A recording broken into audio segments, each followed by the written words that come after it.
So the drama in the banking sector, the collapse of Silicon Valley Bank, has a lot of Americans concerned about how to protect their money. And of course, politicians are using that concern to their advantage as always. Several states are now trying to centralize currency with a so-called central bank digital currency, which is, by the way, not currency at all. It's software. But they're going to do it for your own good. Obviously, this is a tool of total social control. If they control your money, if they can zero out your bank account with a keystroke, then you have no autonomy. They control you.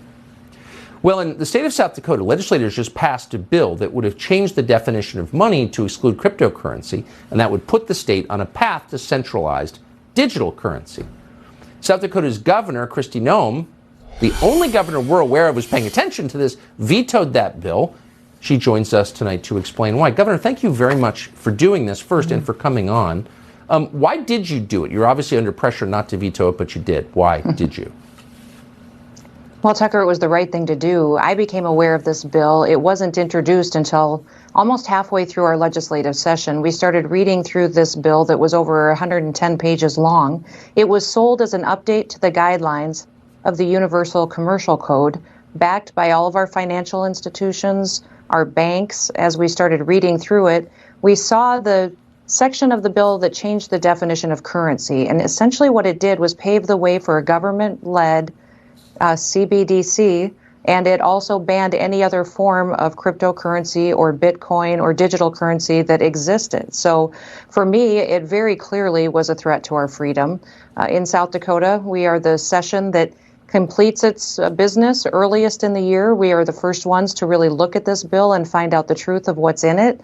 And I did veto that bill. I'm asking my legislators to change their minds, to make the right decision and help me kill this bill once and for all. But I'm telling you, Tucker, we've got the same language coming to over 20 other states. I believe it's to pave a way for the federal government to control our currency and thus control people. It should be alarming to everyone, and it's being sold as a UCC guidelines update. There's no rush to do this. We need to be smart and make sure that we're doing what we can to protect people. I find it ironic that we also are having this discussion at the same time we have banks and credit card companies talking about coding gun and ammunition in a separate code so they can track it. So not only can they tie these two issues together, if the government doesn't approve of what you're purchasing, if they have the only form of digital currency out there and that is endorsed and utilized in the country, they can control how you spend that money and thus take away all your freedom. It's so nicely put, and I don't think you're overstating at all the significance of this. Really quickly, do you think, and you want to give everyone the benefit of the doubt on their motives, but do you think that legislators in your state understand what this bill was actually designed to do? I don't know if they read it, Tucker. That's what is alarming to me, is it was over 110 pages long, and they were told by lobbyists that they had listened to for the last 20 years that it's fine. It's just a regulation update. This is what we do, is adopt federal regulations. But if you start reading it, you see in there is a redefinition of currency, that it says government CBDCs are okay if they're run by the government, but any other form is then banned. It is clearly a change for how people's assets are utilized. It clearly limits the freedom of people to use other forms of currency that they may choose to if it is a digital currency.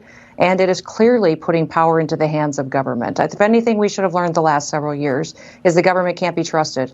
Bill Tucker, what I was surprised by was that, the bills that have made it to my desk this year, people think about South Dakota being conservative and being a very Republican state. The first bill I had to veto was a tax increase. Now this has made it to my desk.